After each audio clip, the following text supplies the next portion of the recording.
Okay, so we are here at the Ethereum Community Conference in Paris, and I had the pleasure to be able to have a few minutes of Vitalik's time, and he had the niceness to be willing to share that with us. So we just thought we'd have a conversation about the stuff that you'd want to share at this point in time. There's a lot of cool things going on with Ethereum 2. People are asking you about that all the time, so maybe there's some other subjects you'd like to get out there and talk about. So what are you excited about for 2020? Sure, and I think, as you mentioned, ETH2 is definitely one of the big kind of stories of this year and the next, and probably the year after that. Also, kind of scaling in the shorter term. So, on the ETH2 side, phase 0, this is the phase that just launches an independent proof-of-stake chain, what we call the beacon chain. That's in the kind of very late development kind of optimization, security auditing, already had a bunch of testing. We're gonna keep on having a test networks sort of stage. And so we expect phase 0 to launch at some point in the summer. Okay. So that's something that we're very excited about. Proof of stake is finally going to be real. Then after phase 0, there's phase 1, which brings sharding of data, and then after that there's the rest of the ETH2 roadmap. So lots of really good progress on scaling. Even like the spec there is almost done, for example. It's mostly an implementation challenge now. The other thing that's kind of coming a bit sooner is some of the other scaling research has been making huge progress in the last few months, which is rollups. Okay. Right, so if you're not familiar, rollups basically are the scaling technique which keeps data, like transaction data on chain, but in a very compressed form, so you could knock it down to something like 10 or 20 bytes per transaction, but pushes computation off chain. Right, and instead of verifying computation, like for example, signature verification, the contract execution, zero knowledge proof execution, whatever, on chain directly, you're verifying those things either inside of a ZK Snark, so one person runs the computations, generates a zero knowledge proof, everyone else verifies the proof, or inside of a fraud proof scheme. So basically you have some kind of small set of actors, we call them sequencers, that just publish what they think the results of the computation are, or kind of the Merkle roots of the results.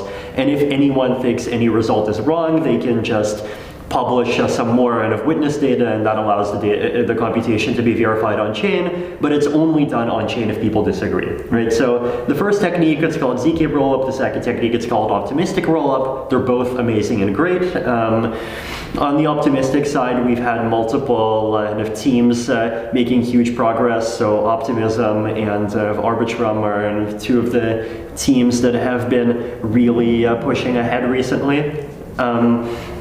And the amazing thing about these teams is that they're not just scaling payments in the way that some of the previous solutions did, right? They are scaling something which is equivalent to the Ethereum virtual machine. And then on the other side, you have ZK rollups, and ZK rollups, you have Loopring, which recently launched a beta of their ZK rollup-based decentralized exchange. So on-chain, not fully kind of non-custodial, so you can withdraw your coins even if the exchange breaks. And they can theoretically do up to 2,500 transactions per second if every Ethereum user becomes a Loopring user. So that's also amazing, and they've recently made huge strides in improving efficiency of their proofs. So I expect both of those technologies to really make a huge difference over the next year or so. And then just zooming in on ZK rollups a bit more, there's been a lot of progress on zero knowledge proofs, ZK Snarks, Plonks, Starks, Darks, all of these things over the last half year or so, right? We saw a bunch of things involving polynomial commitments come out back in September. On my blog, I wrote some articles explaining some of those things. And then this month, there's been a lot of quiet work going on, and even making it possible to do zero knowledge proofs for general computation. So that's going to be great for any ZK rollup, and it's also going to be great for both kind of scalable verification of computation, and also the other thing that it's great for that I'm also excited about, which is kind of the growth of privacy. Great. Yeah. So as we look at a lot of, on the entrepreneurial side, as people are looking at building projects, looking at solving things, looking at potentially building businesses around those, one of the big limiting factors has been scalability for these things. And now that a lot of that's being addressed with Ethereum 2, and that's going to create so much more opportunity. Do you have any specific advice, or just as people look now at building a scalable solution that needs scalability, they can finally potentially be able to build that and potentially build a business around it, or a solution that is scalable so that it's commercializable. Any suggestions on what that looks like, or what you would?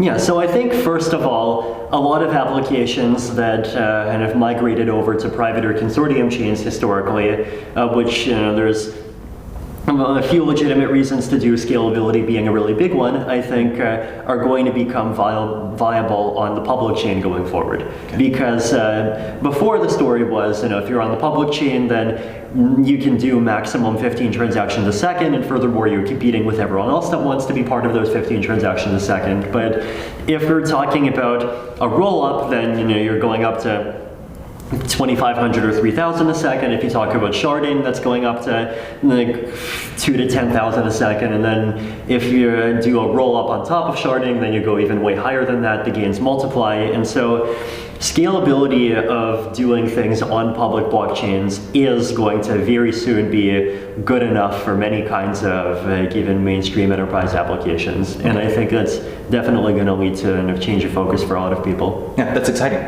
because I know that's the thing that has forced people to potentially look at other platforms when they would maybe have preferred to stay inside of Ethereum. Last question, just to have your thoughts on there's a lot of topics that we're looking at this year that seem to be the buzz. So we've got everything blockchain, everything enterprise blockchain that potentially requires some kind of scalability, which we've just addressed in this idea. We also can look at tokenized assets and securities and where that's going. And then we have the whole CBDC discussion, the whole digital currency that is either sovereign, corporate, or decentralized.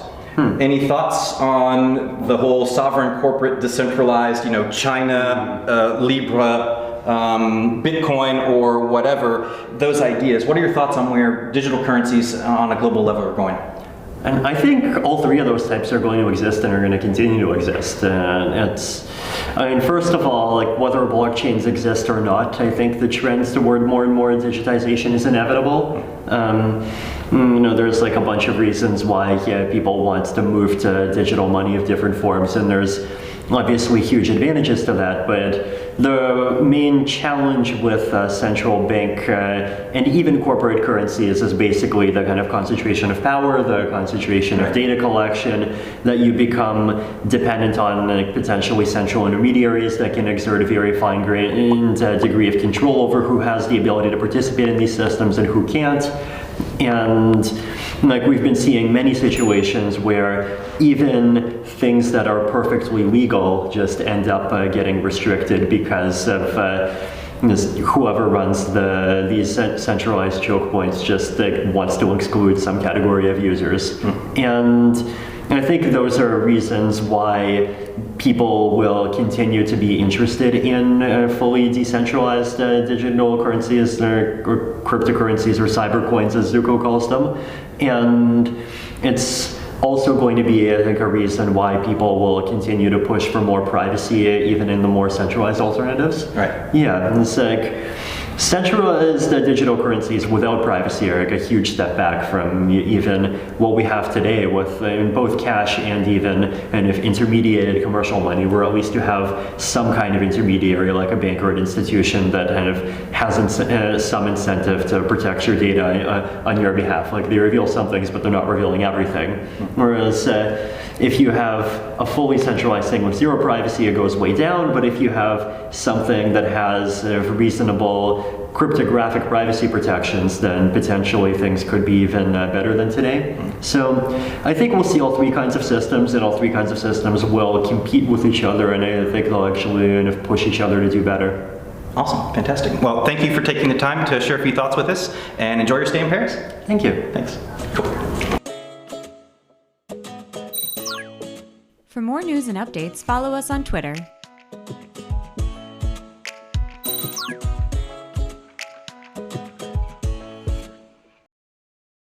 Hey there, thank you so much for watching. A like, a comment, tag a friend if you want to share the video to your feed. All of those things would absolutely make my day. If you have any comments or story suggestions or feedback, all of those things are wonderful and I'd love to hear from you. Thanks again, and I will see you soon.